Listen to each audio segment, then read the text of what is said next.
Hi everyone! It's me again, and fractions pa rin tayo. Pero today ay operations on fractions na tayo. So let's start with addition and subtraction. Paano ba yan? Naalala niyo ba yung discussion natin about comparing fractions? Diba, I discussed there something about like and unlike fractions? So, kung naalala niyo yun, mas maganda kasi ang rule natin dito sa like fractions yung the same yung denominator. Ito. So, pag the same yung denominator, just add or subtract the numerators and then copy the denominator. Diba? Dali lang. So, example. Ayan. Addition.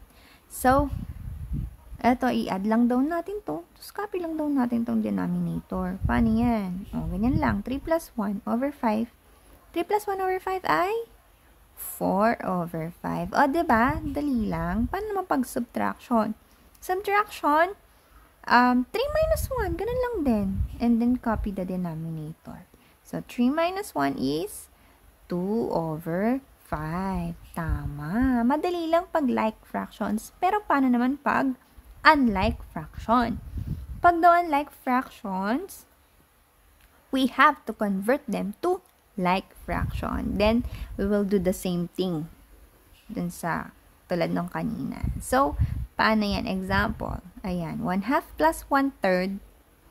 Ko-convert natin yan to like fraction. Andun din to sa discussion natin about comparing fractions, diba? Ilalagay ko yung link sa comments para mabalikan nyo in case makalimutan nyo. Pero sana naalala nyo pa kasi malayo ang mararating nitong LCD. Tama. Malayo pa mararating nito. Kaya dapat tandaan nyo, kailangan lang daw nating hanapin yung LCD ng 2 at 3. Paano ba yan? Paano ba yung nahanap?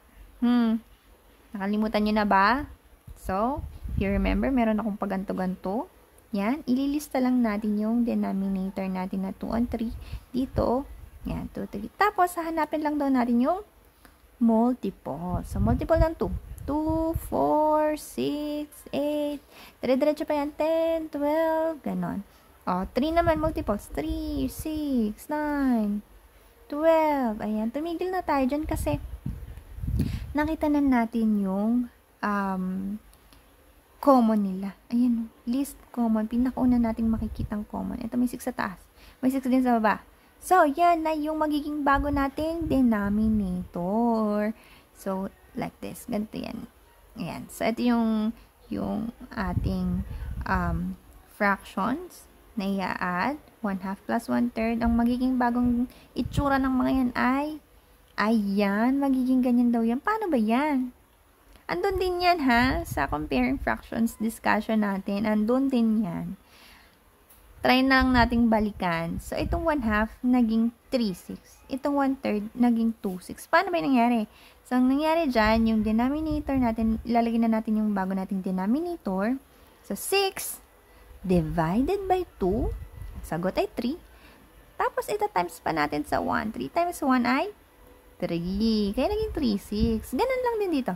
6 divided by 3 ay 2 times 1. Naging 2/6 na siya. Diba? So, kapag like fractions na siya, gagawin lang natin yung ginawa natin kanina dun sa like fractions natin. Which is 3 plus 2. Yun lang. I-add lang natin yung numerator. 3 plus 2. Then copy the denominator. 3 plus 2. 5, 6. Diba? Yan lang yun. Pero, may mas madaling way. Arte. Kaloka. Pero hindi nga totoo. May mas madaling way to add or subtract unlike fraction, which is the cross multiplication. Paano ba yan? Ganito lang yan. So, ito yung example ko. So, cross multiply lang daw natin yan.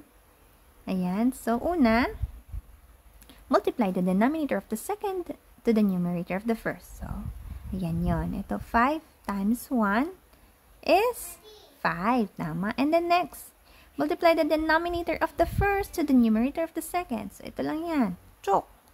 Which is 2 times 2, 4. Tama. And then, Other subtract. Dito kasi subtraction tayo eh. So, copy mo lang yan. Magiging subtraction. And then, multiply both denominators. And 2 times 5 is 10. Tama. And then, simplify lang natin. 5 minus 4, 1. Tama. So, copy lang natin yung denominator. Di 1/10. O, diba? Daming pa LCD pa. Tapos, meron lang palang ganito. Hindi. Maganda kasi malaman nyo yung LCD talaga. Kasi malayo pa yung mararating yun. Marami pa yung paggagamitan nyo nun. Kaya tandaan nyo yun. Pero, since alam nyo to, syempre, kung mas bet nyo to, by the way, ito na lang yung gamitin nyo. Kasi ako ito yung ginagamit ko eh. Ang tawag ko nga dito ay fish method. Kaya ako nagsisimula dito sa baba kasi pag ganun siya. Tapos, iniikot ko ganun. Tapos, ginaganon ko. May nagturo lang yan sa akin. And yun yung tumatak sa akin. Baka, tumatak lang din sa inyo, diba? At yun ang gamitin nyo. Kaya ako sinasabi. So, fish. Pa-fish. Mukha kasi siyang isda.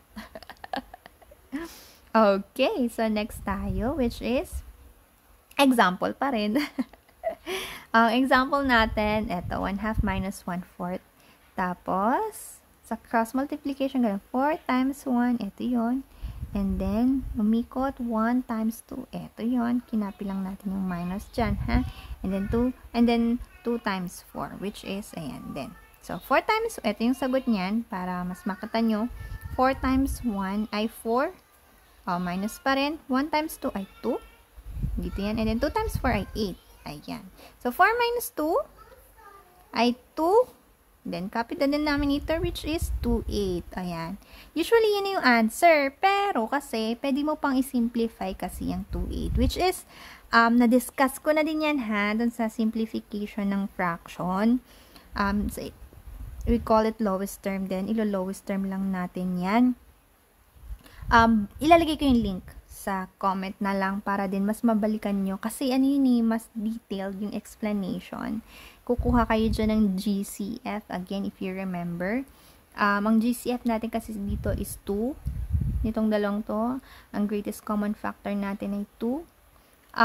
So, i-divide lang natin yung GCF i-divide lang natin to sa GCF na 2. So, 2 divided by 2, which is 1. And then, 8 divided by 2, which is 4. So, magiging 1/4 na lang yan. Again, ha, may discussion ako about dito. Balikan nyo na lang kung nakalimutan nyo, ha. Huwag nyo nang kalimutan kasi malayo din ang mararating ng simplifying fractions.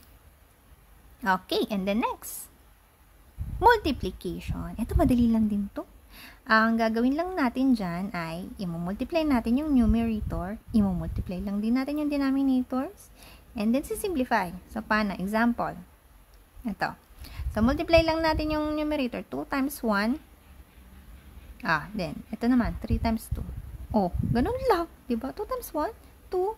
And then, 3 times 2, 6. So, 2, 6. Pero, ito kasi, pwede pa natin itong i-simplify. Kaya, i-divide pa rin natin siya sa GCF niya na 2. So, magiging 1/3. Okay? And then, division.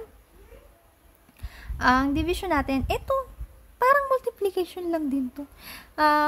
Pero, paano nga ba? Ito, i-multiply lang natin yung first fraction sa reciprocal ng second fraction. Reciprocal, ang tawag ko lang dyan, binaliktad. So, babaliktarin mo lang para maging multiplication na rin siya. Sa example, eto, 1/3 divided by 2/5. So, una natin gagawin, kakopy lang natin yung unang fraction. Tapos, gagawin na natin siyang multiplication. And then, i-reciprocal natin to. Babaliktarin, ito na yung 5. Ito na 2. Diba? Tapos, multiplication na tayo. Tulad lang ng kanina. So, 1 times 5. And then, 3 times 2. And then, 1 times 5. 5. 3 times 2. 6. 5, 6. Yan na yun. Yan na yung sagot nun. Simplified na yan. Diba? Ang dali lang. Thank you so much sa panonood. Pakikinig. Sana tandaan nyo. At please like our page. Thank you so much. Bye-bye.